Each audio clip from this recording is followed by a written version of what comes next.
ए रोका, ही कौन गाड़ी है बे? कौन गाड़ी लेके आया तू? साहब ही हमार 4 पहिया है, बिना तेल के गाड़ी चलती है। ये तेल से चले चाहे बिना तेल से चले, ये बताओ तू जात कहाँ है, बस ये बतावा।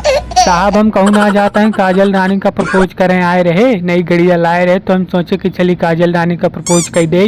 मेरा कद्दू जाए तेरे साथ प्रपोज करने आया ही, मैं चिंटू के साथ जाए, घंटा तेरे साथ जाए। मनोज चला हटा, साइड हुआ यार, देखा लड़की हमका प्रपोज कर दिया, साइड हुआ तो दूर चला। भले नई गाड़ी लेके आया दिखावत आप तो कहा बा। चिंटू ज्यादा ओवर स्मार्ट मत बना, हम बात करत ही ना, तू सानंद कर बैठा रहा बस। आप सानंद बैठा ही, मुँह बंद कहे बैठा ही, कुछ ना कहे यही अबे।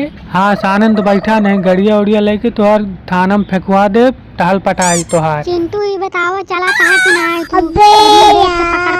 पकड़ चला खो, चला ना चला खो ना, चला जाए हम अपने घरे। डार्लिंग चला तही रुक जा, सबर करा, धीरे धरा की ज्यादा टुनटुना रहा तोहा। हमका घरे छोड़ के आवा, खाना बनावा, कहा चूतिया कहीं के, चला जल्दी चला। काजल मैडम तू अबू कहीं ना जाबू, पहले हम इन दोनों से निपट ले, फिर बताई तो का कि तू कहाँ जाबू।